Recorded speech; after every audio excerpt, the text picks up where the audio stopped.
Welcome প্রত্যেকে 2023 সালে যারা এএনএম পরীক্ষার্থী রয়েছে অর্থাৎ যারা 2023 এর এএনএম জিএনএম ব্যাচ 2023-25 তো তোমাদের নতুন জয়েনিং কবে হতে চলেছে, তোমাদের নতুন জয়েনিং কি পুজোর আগেই প্যানেল পাবলিশ হতে চলেছে? তো তোমাদের যে আলটিমেটলি ভ্যাকেন্সি এবার রিলিজ হতে চলেছে সেই সংক্রান্ত স্বাস্থ্য ভবনের একটি নোটিশ কিন্তু এসে গেছে এবং যারা এই মুহূর্তে নতুন জয়েন করবে, যারা আমাদের স্বতন্ত্র ব্যাচের স্টুডেন্ট রয়েছে, তো তোমরা অধীর আগ্রহে বসে আছো 2023-25 এর এএনএম এর গভর্নমেন্টের পোস্টিং এর প্যানেল কবে আসবে। তো সেই আপডেট কিন্তু আলটিমেটলি এসে গেছে এবং তার আগের যে স্টেপ গুলো রয়েছে তো সেই স্টেপ সংক্রান্ত বেশ কিছু ইম্পর্টেন্ট নোটিশ, যেটা দেখে আমরা বুঝতে পারবো যে আলটিমেটলি এবার কিন্তু জয়েনিং আসতে চলেছে এবং পুজোর আগে জয়েনিং হবে কিনা তো সেই আপডেট আজকে তোমাদের সাথে শেয়ার করবো। দেখো অর্থাৎ স্বাস্থ্য ভবন থেকে যে নোটিশটা দিয়েছে সেই স্বাস্থ্য ভবনের নোটিশটা তোমাদেরকে দেখাই, তারপরে আমি বাকি ডিটেলসে আসছি। তো দেখো এই মুহূর্তে স্বাস্থ্য ভবন থেকে এই নোটিশ জারি করে দেওয়া হয়েছে। নোটিশে যেটা বলা হয়েছে অর্থাৎ তোমাদের কাস্ট ভেরিফিকেশন, তোমরা প্রত্যেকে জানো তোমাদের যে ফাইনাল ইয়ার হয়, তোমাদের ফাইনাল ইয়ারের রেজিস্ট্রেশন অলরেডি কমপ্লিট হয়ে গেছে। তো ফাইনাল ইয়ারের রেজিস্ট্রেশন কমপ্লিট হয়ে গেছে, এবার প্রত্যেকের কোর্স কমপ্লিট। তো তোমরা এবার ওয়েট করছো কবে প্যানেলটা আউট হবে, তারপর থেকে চাকরি জীবন স্টার্ট। তো এবার কিন্তু আলটিমেটলি তোমাদের জবের যে প্যানেল সেটা পাবলিশ হতে চলেছে। তাহলে ফাইনাল রেজিস্ট্রেশন হয়ে গেছে, এরপর যেটা আছে সেটা হচ্ছে আমার কাস্ট ভেরিফিকেশন, অর্থাৎ সেই যে কাস্ট ভেরিফিকেশন হবে তো কাস্ট ভেরিফিকেশনের আলটিমেটলি কিন্তু নোটিশ পাবলিশ করে দেওয়া হয়েছে। এখানে বলেছে দেখো the student who have completed their ANM course 2023 থেকে 25 অর্থাৎ 2023-25 যারা সেশনের রয়েছে, তোমাদের যারা রিজার্ভেশন ক্যাটাগরির মধ্যে রয়েছে তো তাদেরকে ডিএইচএস জেটি ডিএইচএস নার্সিং স্বাস্থ্য ভবনে গিয়ে 5/8 অর্থাৎ এটা আগস্ট থেকে শুরু হচ্ছে, 5/8 থেকে শুরু হয়ে গেছে অলরেডি, সেপ্টেম্বরের 16 তারিখ পর্যন্ত চলবে। তার মানে আমাদেরকে এটুকু মাথায় রাখতে হবে যে যদি এই পুজোর আগে প্যানেল আছে তাহলে মোটামুটি সেপ্টেম্বরের পরে বা সেপ্টেম্বরের 16 তারিখের পরে প্যানেল আউট হবে। তো এইটা হচ্ছে ব্যাপার। তার মানে এরপরে আর একটা স্টেপ বাকি রইলো যেটাতে কিন্তু আলটিমেটলি তোমাদের পোস্টিং হতে চলেছে। এবং এবছরের ক্ষেত্রে টোটাল যদি আমি 2023-এ রিসেভ করি তাহলে 2023-এ আমার 872 কি 873 খানা আমার টোটাল সিট ছিল। তাহলে এই যে টোটাল আমার সিটটা, এই টোটাল সিটটার কিন্তু যারা করেছিল তাদের জয়েনিং হতে চলেছে। এবার এটা পুরোটা থাকবে না, এখান থেকে কিছু মাইনাস হবে, কারণ কিছু জন ধরো কোর্স ছেড়ে দিয়েছে বা কিছু জন হয়তো কোর্স করেনি। তো যেগুলো আছে বা যটা আছে, যজন আলটিমেটলি ফাইনাল রেজিস্ট্রেশন কমপ্লিট করেছে তাদের গভর্নমেন্ট প্যানেল এবার আউট হতে চলেছে এবং তাদের জব আলটিমেটলি কনফার্ম। এবার তোমাদেরকে বলি যে তোমাদের ক্ষেত্রে নতুন স্যালারি কত হতে চলেছে, অর্থাৎ এরপর যারা একদম নতুন জয়েন করবে তোমাদের জয়েনিং এর স্যালারি কত হবে। দেখো এইটা হচ্ছে আমার জয়েনিং এর স্যালারি। এই মুহূর্তে তোমাদের যে স্যালারিটা চলছে এএনএম ওয়েস্ট বেঙ্গলদের ক্ষেত্রে তো 22,700 হচ্ছে আমার বেসিক পে, মানে একদম প্রথম যারা জয়েন করলে তো তোমাদের স্যালারি হচ্ছে 22,700 টাকা। এটা হচ্ছে তুমি বেসিক পে পাবে।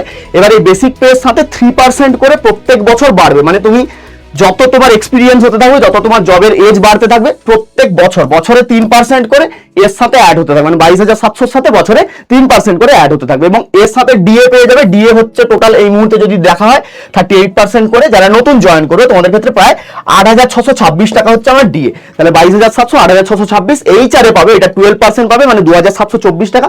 এই নিয়ে আমার টোটাল হয়, মানে প্রথম তুমি যখন জয়েন করবে তুমি এইটা হচ্ছে তোমার ইন্ডিয়ান স্যালারি পাবে, মানে 34,050 টাকা। এখান থেকে একটা ট্যাক্স মাইনাস হবে 150 টাকা। বাস এই হচ্ছে আমার টোটাল এই মুহূর্তে স্যালারি। বা যারা নতুন জয়েন করবে তোমাদের অনেকদিন থেকে আমি মেসেজ পেয়েছিলাম যে যারা নতুন জয়েন করবে এই মুহূর্তে তাদের স্যালারি কত হতে চলেছে। তো আলটিমেটলি 23-25 এর ফাইনাল প্যানেল যারা এএনএম কমপ্লিট করেছিল তো তাদের ক্ষেত্রে কিন্তু আসতে চলেছে। খুশির খবর, খুব তাড়াতাড়ি আসতে চলেছে। এবার পুজোর আগেই আসবে কিনা সেটা বলা যাচ্ছে না, কারণ 16 তারিখ পর্যন্ত কিন্তু চলবে, 16 তারিখ পর্যন্ত কাস্টের ভেরিফিকেশন চলবে। তো এই বছরের ক্ষেত্রে ধরো বছর শেষ হতে 4 মাস মতো বাকি রয়েছে। তো দেখা যাক, যদি হয় তো খুবই ভালো, কারণ গভর্নমেন্ট কি করবে এখন সেটা তো আমরা বলতে পারবো না। তবে নতুন বছরের ক্ষেত্রে অর্থাৎ 2027-এর একদম স্টার্টিং এ কিন্তু আলটিমেটলি তোমাদের পোস্টিং হয়ে যাবে, সেটা নিয়ে কোনো চিন্তার দরকার নেই। তবে আমার পার্সোনালি যেটুকু মনে হয় হয়তো ফেব্রুয়ারি মাস বা ওই তোমার সরস্বতী পুজোর টাইমটাতে, ওই টাইমটাতে হয়তো যেতে পারে বলে আমার মনে হয়। এবার দেখো যারা নতুন জয়েন করবে এগুলো এই মুহূর্তে নাও তোমার রেডি করে রাখলে হবে, বাট তোমাদেরকে দেখিয়ে দিই। কারণ দেখো আমি বারবার যেটা বলি, এএনএম এমন একটা কোর্স, এএনএম এর 2 বছরের একটা কোর্স কমপ্লিট হওয়া মানে একটা মেয়ে মাসে 30,000 টাকা রোজগার করে তার স্টার্টিং স্যালারি জব একটা শুরু করবে এবং গভর্নমেন্ট সিকিউর জব, সকাল 9টা থেকে 4টা পর্যন্ত ডিউটি, বাড়ির কাছাকাছি বা যেখানে হোক না কেন কমফোর্টে একটা ভালো কাজ করতে পারবে। তো আলটিমেটলি জয়নিং তো তোমাদের হবে, জয়নিং নিয়ে চিন্তা করার দরকার নেই, কারণ লাস্ট যেটা স্টেপ, মানে জয়নিং এর আগে যেটা লাস্ট স্টেপ থাকে সেই স্টেপটা তোমার কমপ্লিট হয়ে গেল।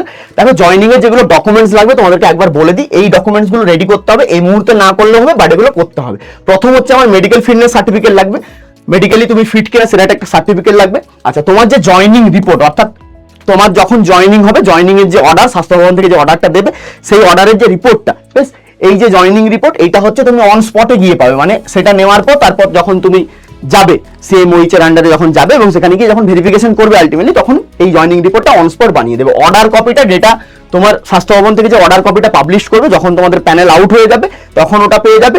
আচ্ছা, তোমার ওই প্যানেলে যে নাম আছে, এর আগেও আমি ভিডিও বানিয়েছি, এর আগের যে প্যানেলটা আউট হয়েছিল 2022 এর প্যানেলটা, তো সেটার ভিডিওতে দেখবে ওখানে নোটিশ দেওয়া আছে, মানে ওই যে নোটিফিকেশনটা পাবলিশ হয়, টোটাল আমার যে এই যে 872 যতগুলো ক্যান্ডিডেট কোর্স কমপ্লিট করেছে সবার নাম সহ পুরো নোটিফিকেশন আউট করে দেওয়া হয় এবং প্রত্যেকে বলে দেওয়া হয় সিএমওইচ এর আন্ডারে গিয়ে যে যেখানে পড়েছে সেখানে গিয়ে ডকুমেন্ট ভেরিফিকেশন করার জন্য। তো সেখানে তোমাদের নামটা থাকবে, সেই নামের পেজটা মানে যে পেজের নাম আছে আর একদম লাস্ট কপিটা, বেশ ভোটার আইডি এবং আধার কার্ড এটা লাগবে। আচ্ছা কাস্ট সার্টিফিকেট তো ভেরিফিকেশন হয়ে যাচ্ছে, কাস্ট সার্টিফিকেটটা নিয়ে যেতে হবে অরিজিনাল, মাধ্যমিকের এইচএস এর এবং তোমার নার্সিং এর যে রেজিস্ট্রেশন সার্টিফিকেট সেটা লাগছে এবং পুলিশ ভেরিফিকেশন লাগছে। এই মুহূর্তে প্রত্যেকে জানো পুলিশ ভেরিফিকেশনের ওটিপিতে একটা সমস্যা হচ্ছে, কোনোভাবে ওটিপি আসছে না।